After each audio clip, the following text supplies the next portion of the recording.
Hello, hello, my loves. I am here. I am kind of tipsy, and I'm going to be ranking Dua Lipa's Future Nostalgia.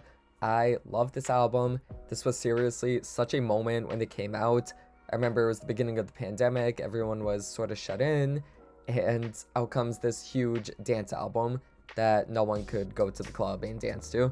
So, even though it's only a few years old, it's weirdly nostalgic already.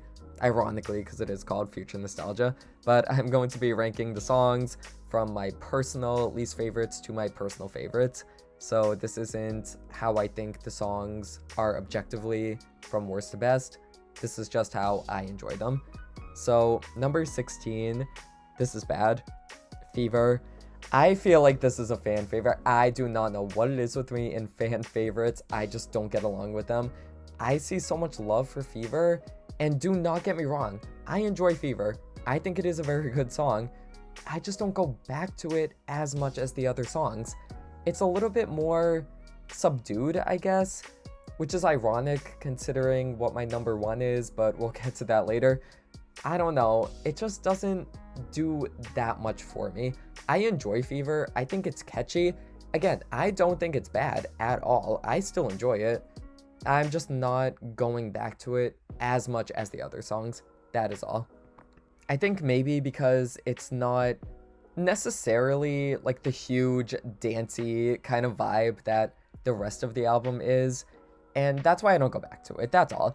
Again, I'm not trying to say that it's a bad song at all. I enjoy Fever. It is simply the one that I listen to the least. So number 15 is Boys Will Be Boys. I only put this at number 15 because everybody else's least favorite song is Boys Will Be Boys, and I'm petty, so I wanted it to not be in last place. Would it be in last place if that wasn't the case? Maybe, I'm not sure.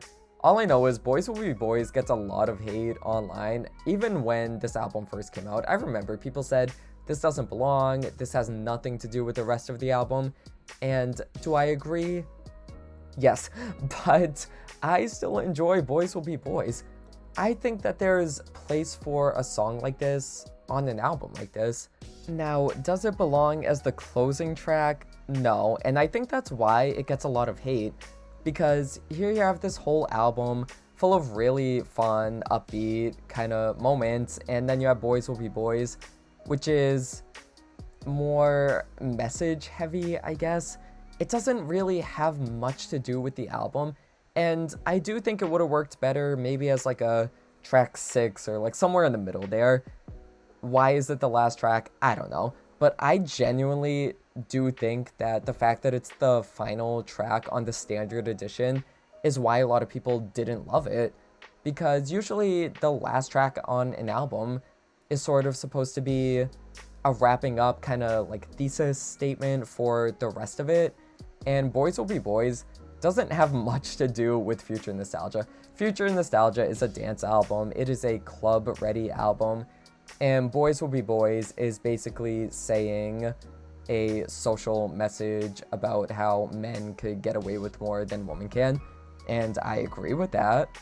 But does that have anything to do with the rest of the album? Not really. So I get where people are coming from when they say they don't like it.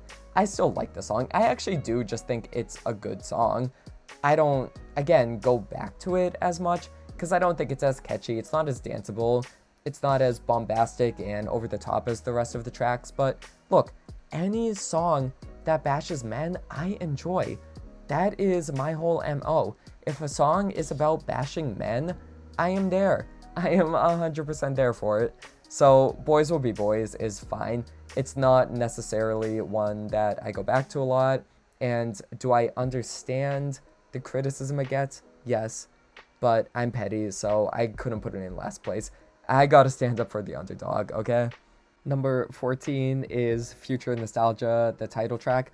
This song took a really long time to grow on me. This is another one that I feel like is a fan favorite, and I am so sorry that it's lower on my list.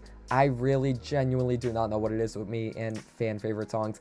I'm seriously not trying to be contrarian. I just don't really like them as much, I find, a lot of the time. So Future Nostalgia, I still enjoy it. Again, don't get me wrong, I love every song that's here, even the songs that are ranked this low.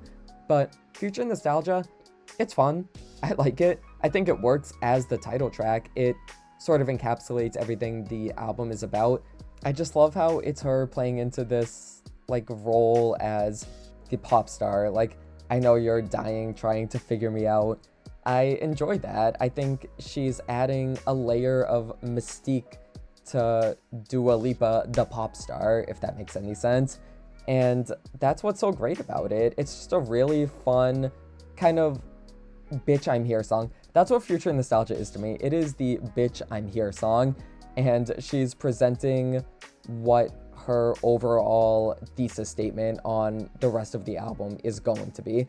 I think it works so perfectly as an intro to the rest of the album, and that's why I like it. Now, the song itself, like I said, it took kind of a while for it to grow on me. I don't know what it was. I just, again, feel like it wasn't as hard of a dance track, I guess. It didn't necessarily tickle me in the way that Don't Start Now or, I don't know, Break My Heart or Physical did. It was sort of there. To me, it was just kind of there. And I didn't really love it. Now, it was a promo single before the album came out, so that made sense. I wasn't expecting something as bombastic as those tracks. So, to me, Future Nostalgia, it's good. It is simply good. It works for what it is. Is it the one that I go back to a lot? No. I will say, though, I love how you can hear her British accent mostly in the second verse of the song, especially when she's like, you wanna talk that talk. Like, it is so British, and I love when you can hear the accent sort of poking through on songs. I think that is so adorable, so much fun. So, Future Nostalgia, it's a really fun song. Not the one that I go back to the most, but definitely still a great track. Number 13 is Good in Bed. This is another one that I feel like a lot of people didn't like when the album first dropped, and I did not understand that. Good in Bed is so much fun. Good in Bed is the horny bop of Future Nostalgia. Every album needs a horny bop, and that is what Good in Bed is. I dedicate this verse to all that good pipe in the moonlight. It's so much fun. Like, it's just a totally unserious sex bop, and who cannot love that? I don't really see where people were coming from when they didn't like it. Is it unserious? Is it silly? Yes. But why is that a bad thing? This entire album is unserious and silly, so why should we not like Good in Bed? The same thing happened on Ariana Grande's second album, My Everything. That album had a song called Hand on Me, and everyone like hated it for some reason. And I was like, why? Why do we not like this? And I just remember a lot of like the general sentiment being, it's too sexual, she doesn't sell it, it has no place on the album. And I'm just like, do we not all expect a sex pop to be on a pop album? Like, when did we suddenly become above a fun, stupid song about sex on a pop album? Especially when it's as catchy as Good in Bed. Good in Bed is literally so much fun to sing along with, and I just like it. Like, I don't know. I don't really understand why people dislike it so harshly. Or maybe they have come around to it. I don't know. I just remember reading a lot of comments when this album first dropped. And Good in Bed and Boys Will Be Boys, I remember receiving like the brunt of the criticism. I feel like the album as a whole was generally very loved, but those two songs specifically got not hate, but more, like I said, just criticism. And I was just like, I guess. I mean, I also have them ranked low, so I guess I agree, but I still enjoy them. They're still very fun songs. And Good in Bed especially is just super fun to sing along with. It's so silly. It kind of reminds me of a puppet show. I don't know why. I always pictured like a puppet show whenever I heard it. I just feel like I need a Dua Lipa like Muppet singing along to this, and that's what the video would be. I don't know why. That is just what I picture. So that is my number 13. Number 12 is Not My Problem. Not My Problem is kind of in the same vein as Good in Bed to me. They're both really silly, kind of stupid songs to sing along with. And I mean stupid in a good way. I don't mean that in like a bad way. The best pop songs are kind of mindless, and that's what Not My Problem is to me. Like, who doesn't see something going wrong and in their head they say, not my problem? Like, I do that literally all the time. I see something happening, I see a spill, I see glasses crashing, bitch, that is not my problem. And that is why I just like the song. It's kind of relatable in that way. I just love how the chorus is literally her saying, not my problem, over and over again. Like, that is me. That is me on a daily basis. And that is why I enjoy Not My Problem. It's jokey, it's silly, it's great. It's just a really fun song. So number 11 is Break My Heart. I'm not gonna lie, when Break My Heart first came out, I wasn't impressed by it. When Don't Start Now and Physical came out, I was floored. Like, I was totally into them. I was like, wow, this is the second coming of the Messiah. And then Break My Heart came out. I just didn't click with it immediately. For some reason, I just don't think it had like that really intense like fantasy of being on the dance floor. That's what it was. It didn't sell me the dance floor fantasy as well as Physical or Don't Start Now did. And I think that's why it took me a little while to come along to it. And it also was very, very overplayed on the radio. Not that I listened to the radio, but I was working at a job where they did play the radio and they played the song a lot. So maybe I got a little bit sick of it, I guess. And now that I'm like not at that job anymore, I haven't had to hear the radio as much, thank God. But Break My Heart has sort of grown on me. I'm not gonna sit here and pretend it's like my favorite single from this album, because it's most certainly not. But I do definitely enjoy it. I've come to appreciate what it does. I think my issue was always the pre-chorus was really, really good. And I just feel like the chorus itself doesn't necessarily deliver. I just feel like it should have been maybe a little bit bigger, a little bit more grand. The chorus, when I first heard it, I remember thinking, this sounds like it was made for TikTok. Like, this sounds like it was specifically made to go viral. I'm not saying that it was, I'm just saying that's what it sounded like to me. And it's not like that's necessarily a bad thing in and of itself.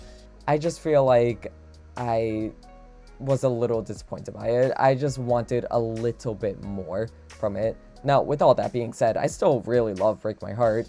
I think it is a super catchy song. I love the verses. I think she sounds very sexy in them. And it's just a very great song to sing along with. But like I said, I just don't totally love the chorus. The chorus kind of let me down, and I'm not gonna lie, I haven't fallen in love with it. Sometimes a song will do that. Sometimes I'll listen to a song and I'll be like, oh, I'm not feeling this part, I'm not feeling that part. But then over time, it'll grow on me and I'll be like, okay, yeah, I like it now. Break My Heart, it hasn't necessarily done that. It still doesn't hit as hard as I wanted it to. And that's why it's ranked a little bit lower. I still love it. If it comes on at the club, I will be dancing. But it's not my preferred future nostalgia track, is all. So number 10 is Love Again. Love Again is such a like masterwork. I feel like this is such a centerpiece for this album. It just incorporates a lot of different genres that you wouldn't think necessarily fit on a straight up dance album like this, but it works because it does incorporate that kind of country vibe. I don't know if that's just me. I always felt like this song was a little bit country influenced, and that does not sound like it would work on this album, but it totally, totally does. Love Again just has this grandness to it. It sounds like this huge, important moment. Like, God damn, you got me in love again. Like, it really does just feel like this very important moment on the album. And the fact that it's one of the longer songs on the album definitely helps. Like I said, it feels like a centerpiece. It feels like this was the moment that the rest of the tracks were leading up to. And I think it works in that way. There's just a gravitas to Love Again, especially in its production. I feel like it's very string heavy, and I don't know, violin heavy. Is it a violin in the song? Something. I don't know what the string instrument that they're using in it is, but it just makes it sound very important. It makes it sound very emotional. That's what it is. The song gives emotion. She used to be afraid of love, and what it might do, like the lyrics say. I love that because I feel like so many pop albums are basically about falling out of love and then falling back in love. And Love Again kind of condenses that story arc into one song. And I think that it is brilliant. I think that it is so brilliant to do something like that. So that is why I love Love Again. It has got me in love again. Number 9 is That Kind of Woman. I used to love the song the most out of all the Moonlight Edition tracks. When I first heard it, it was the initial favorite. I really just loved this one, and it has fallen a little bit in my rankings. If you had asked me around 2 years ago when the Moonlight Edition of Future Nostalgia came out, I would have handily had this in my top 5, but I think the novelty has worn off a little bit with That Kind of Woman. I wrote hard for this song. I was like, this is so 80s and grand sounding, and I just absolutely love it. And I still do, don't get me wrong. I just think it is not necessarily anything that special anymore. It's kind of your basic 80s throwback track, and I think she does it flawlessly. I think it is such a great, fun, grand sounding pop song. It just sounds like there's so much presence to it. Like, that's what it is. The song gives me presence. I get huge pop star energy from it, and that's why I love it. But I think my thing with this song is it doesn't necessarily do anything that different that differentiates it from many other 80s throwback tracks by other artists or by Dua Lipa herself. I think it is the perfect middle ground of this album. If I had to say one song that represented future nostalgia as a whole, this is definitely one of them, because it gives you that sonic landscape of synth pop, dance pop, disco, everything she had going on for future nostalgia. It is the perfect intro course for this album. Like, I think that this is future nostalgia 101. It is the most basic song on the album, but I don't mean that in a bad way. I mean, this is just simply what future nostalgia as a whole represents, boiled down to its absolute essence, and I still love it. That Kind of Woman is such a bop. Number 8 is Pretty Please. I'm a little bit hypocritical, I will admit. Pretty Please is one of the more low-key songs on the album, and you would think, knowing my taste, I am so maximalist and totally unsubtle, huge, bombastic songs. You would think my taste would say the song should be lower, but I feel like every album gets one. Every album gets one more chill, laid-back moment that ends up in my top favorites. And that is what Pretty Please is to me on Future Nostalgia. Pretty Please is just a very relatable song. It's just her saying, put my mind at ease. Like, I just want to get away from everything. I want to escape and be in my own little world for a little bit. And does that not represent not just this album, but dance music in general? I feel like every great dance artist, understands that you need to have this sort of underlying sadness, as weird as that sounds. Like, Kylie Minogue talks about this a lot. Like, a lot of her music is rooted in, yes, disco and fun and campy, but there is sort of that underlying tension and that self-awareness of, we're going to the dance floor to escape our issues. And the thing is, the issues are still there, whether you're trying to run away from them or not. And Pretty Please is basically admitting to that. It's her saying, like, I have issues and I just need to get away from them. At least that's what I get from it. Like, I don't know, whenever I first heard it, I was just like, I resonate with the song because, like the lyrics she's saying, I know that I'm a little stressed out, but you're here now. I want to feel a different kind of tension, the kind that's fun. That's such a perfect representation of why I love music, like in general, because it is an escape from the tension. It is a escape from your problems or your stressors of daily life. And I think I just appreciate this song specifically because it's so forthright about it. It might be about her and a guy, but the way that I interpret the song is her saying, I need to put my mind at ease. I need to go out. I need to dance. I need to have fun. And I think that is a part of the brilliance of the song because it's written in a way that it could be relatable to anything. Like, I light a candle, that puts my mind at ease. Like, it's sort of stuff like that where it's just pure escapism. And I just really love the song for dwelling in that and exploring the idea of we need music like this to get away from our issues. So that is why I love Pretty Please. Number 7 is We're Good. We're Good is such a tropical bop. Like, when I hear the song, I picture Little Mermaid, Sebastian, and Flounder just like busting it. Like, that is what I picture when I hear We're Good. It is so much fun. It is a summer anthem. I remember I saw her on the Future Nostalgia Tour, and when she did this song, it was after like a dance interlude, I believe. And she came back and it was like this underwater theme and it was kind of tropical and like giving me mermaid vibes.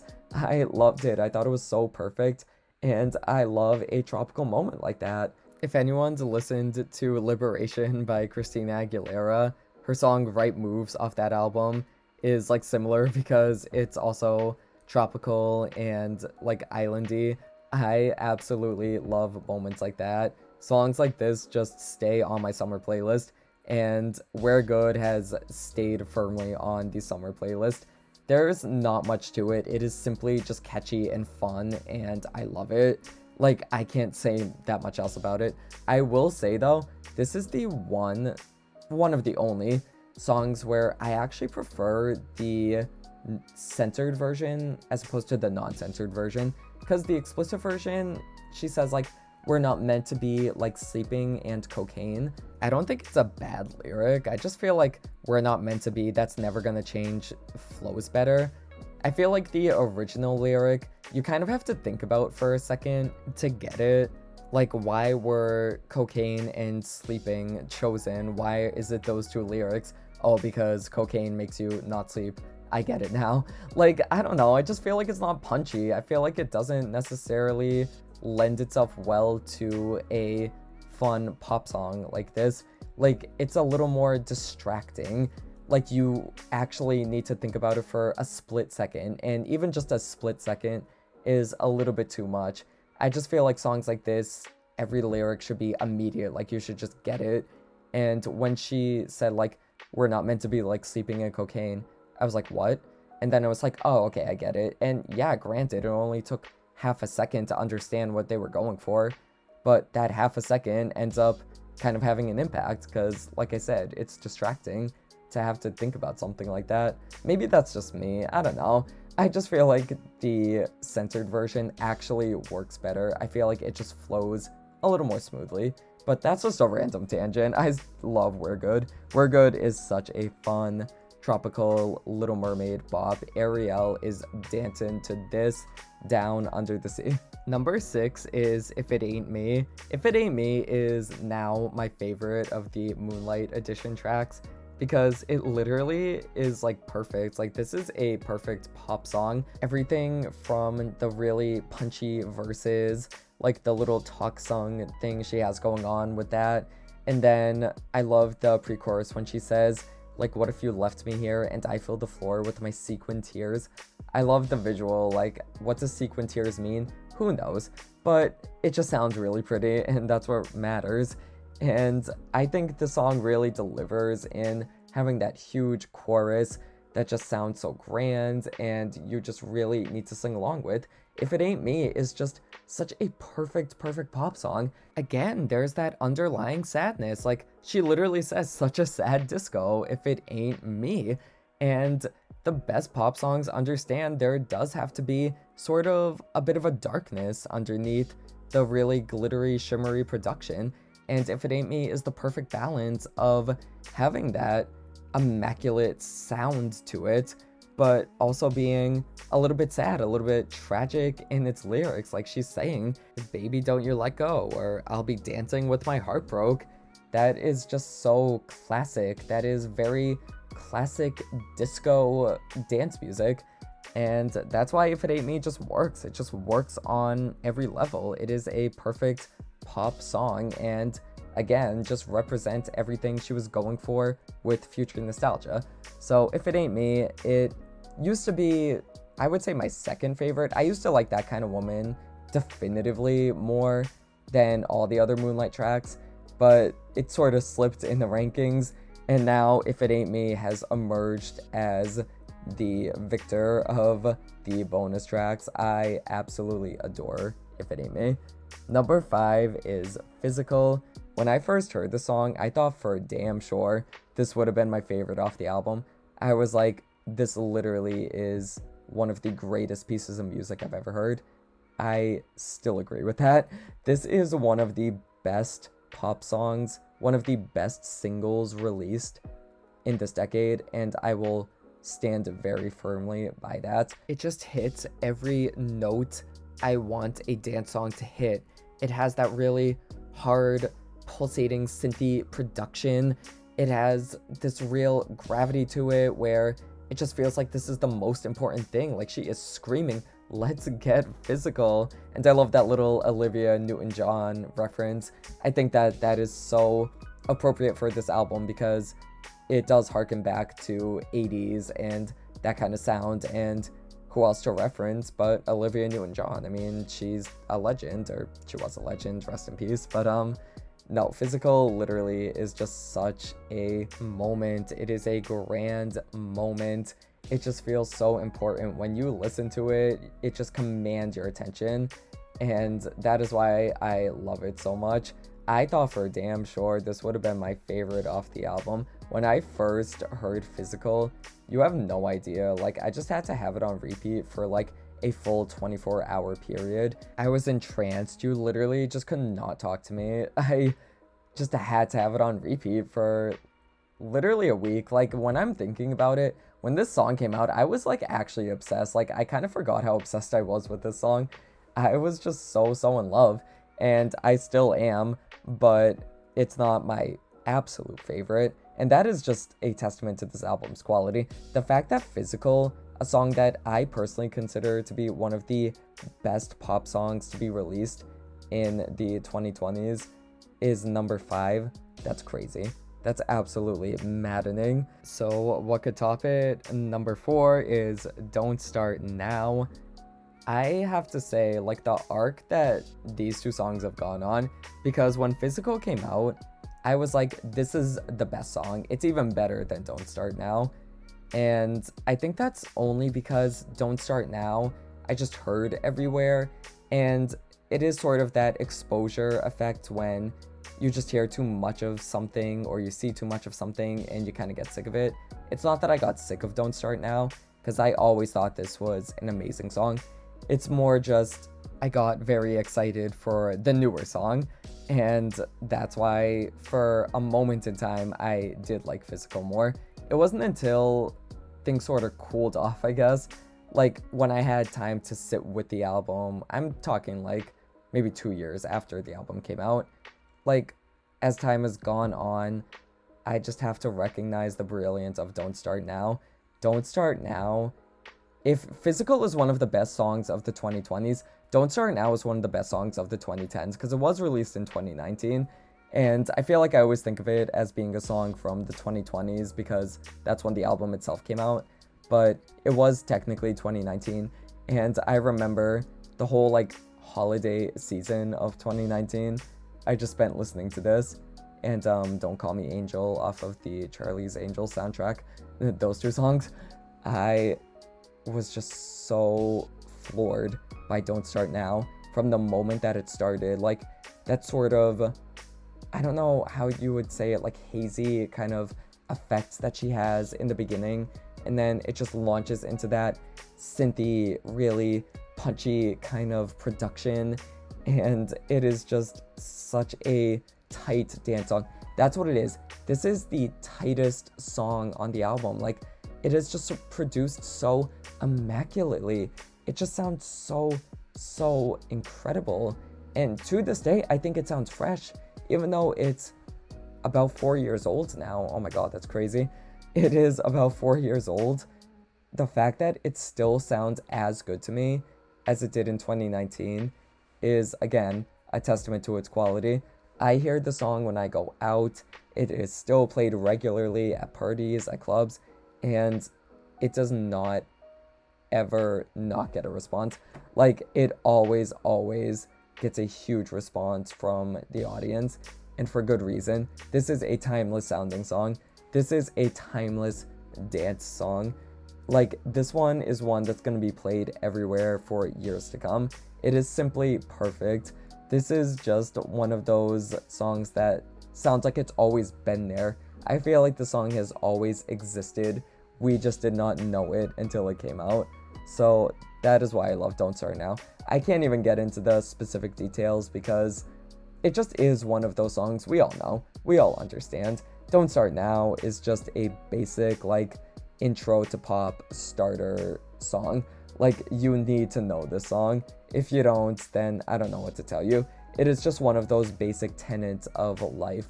It is one of the 10 commandments, like, thou shalt not cheat, thou shalt not covet thy neighbor's wife, and thou shalt listen to Don't Start Now. It is written in the Bible. Look it up.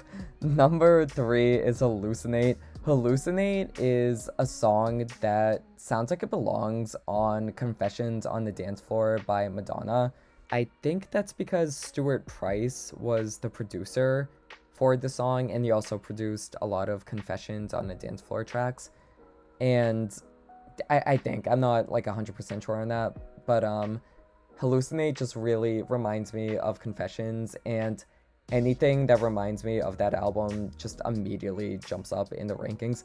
Hallucinate is literally just a hard, intense, like, when I listen to it, I'm just picturing dancing and I'm seeing laser lights. Like, that is what it is. It is just like a straight up dance floor ready track, and there's nothing deeper to it. It just simply is such a immaculately fun, super well produced track. It, again, still sounds fresh to me. Like, it sounds like it came out today.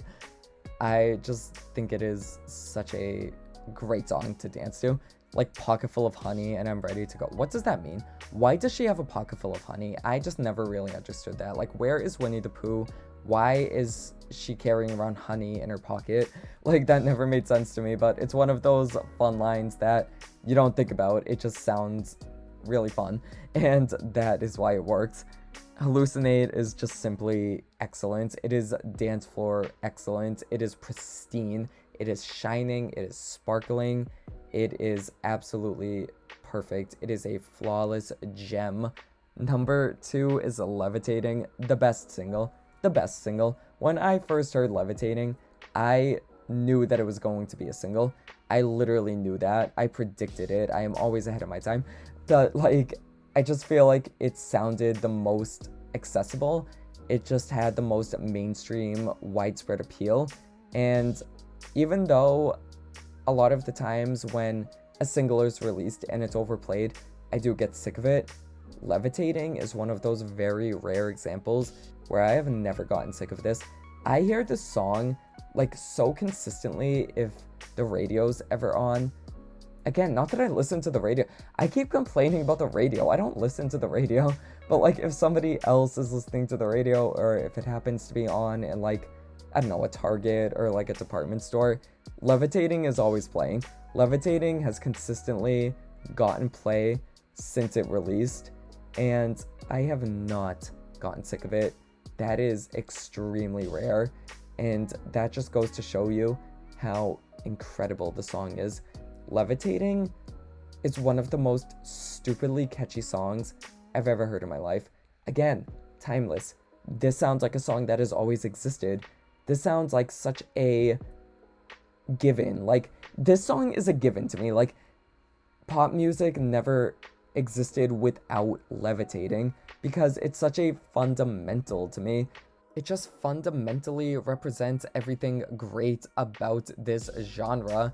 There's just hooks on hooks, and it just is relentless. It just beats you over the head with the moments that will stay with you forever. It is just truly memorable because it is kind of simple. Like, she's making not necessarily the most deep metaphor. Like, if you want to run away with me, I know a galaxy and I could take you for a ride. This is like well-charted territory in music. I mean, there's always been space references, but I think that's why it works. Again, it's just very fundamental. It's just something that absolutely sticks with you because of its simplicity, and Levitating works because it does have that widespread appeal. Anyone can listen to the song and enjoy it. Kids can listen to the song, adults can listen to the song, your grandma can listen to the song, your fish can listen to the song.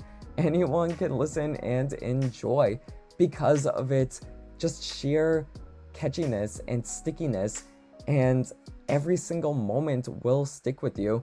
I love how fast-paced the verses are. I love how huge and epic sounding the chorus is, and I love a good space reference. I love anything that has to do with space. For some reason, when a song has to do with space, I just love it more.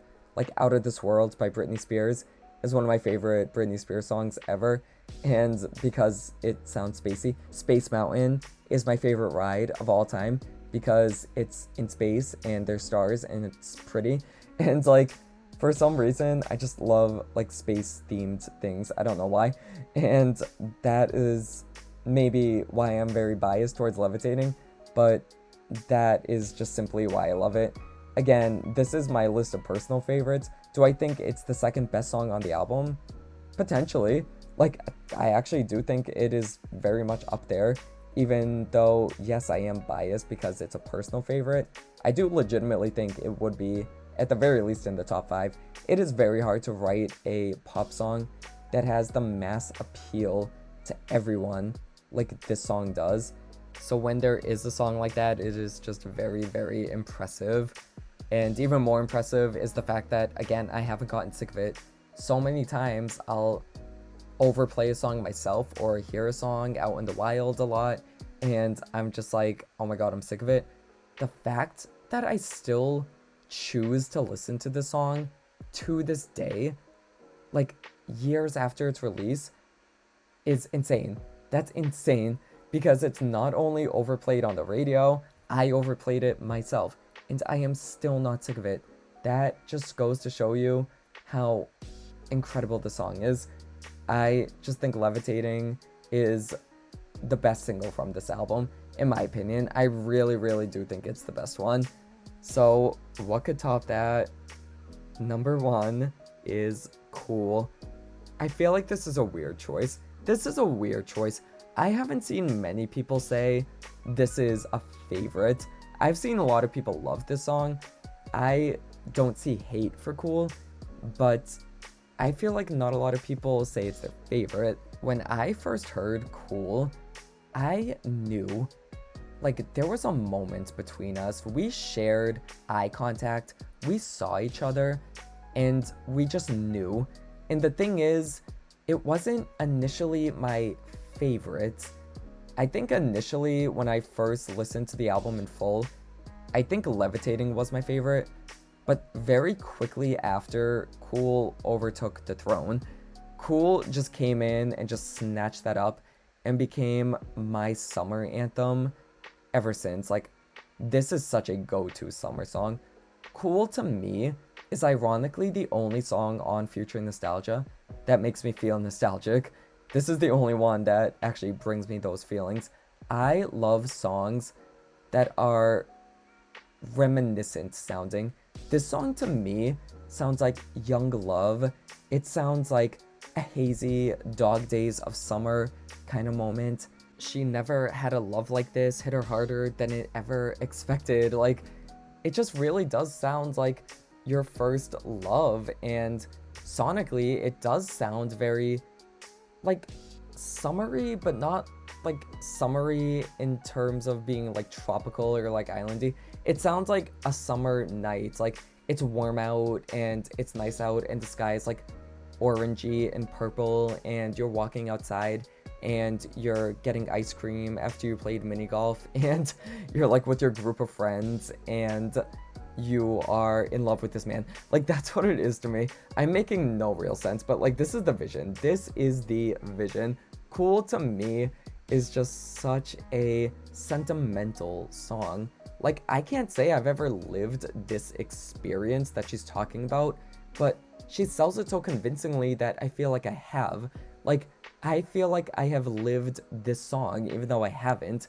It just is so convincing. Like it really makes me feel like I'm looking through a scrapbook. Like I feel like I'm scrolling through old pictures on my phone when I listen to it, and that's the brilliance of it.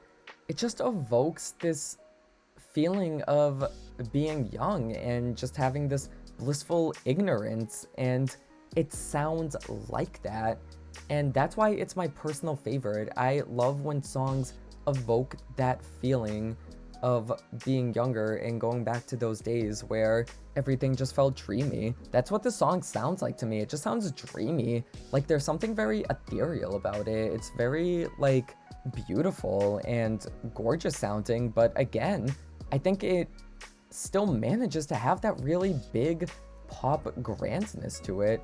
That's what makes it so great. I think it is the perfect blend of being this massive, overblown drama pop song, but at the same time, there is still this real heart to it, and there is still that like sentimentality that makes it very special, and that again just brings up those like older feelings of being younger and looking back with rose-tinted glasses.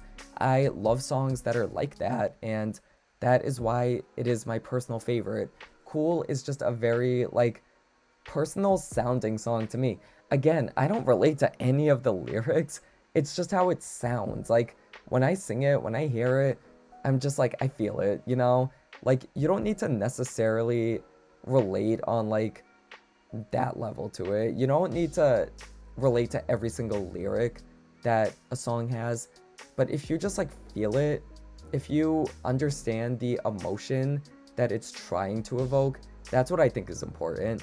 And that's why I think Cool just works so well for me. It's evoking that feeling of older times, of looking back on the past, or at least to me, that's what I get from the song. I don't know if that was the intention, but that's how it comes across to me personally. So that is why it is my favorite off of Future Nostalgia. And that is my ranking of Future Nostalgia. I am sorry, I feel like I rambled so much. Again, I am like, not like drunk, but like I'm a little tipsy right now. I'm not gonna lie, I think you could tell. But I just wanted to talk about Future Nostalgia because I love this album. I mean, this is just seriously one of the best albums to be released in the 2020s so far. I still think that it holds up. Not that it's like old or anything, but I just genuinely think it sounds as good as it did when it first came out 3 years ago, or over 3 years ago now.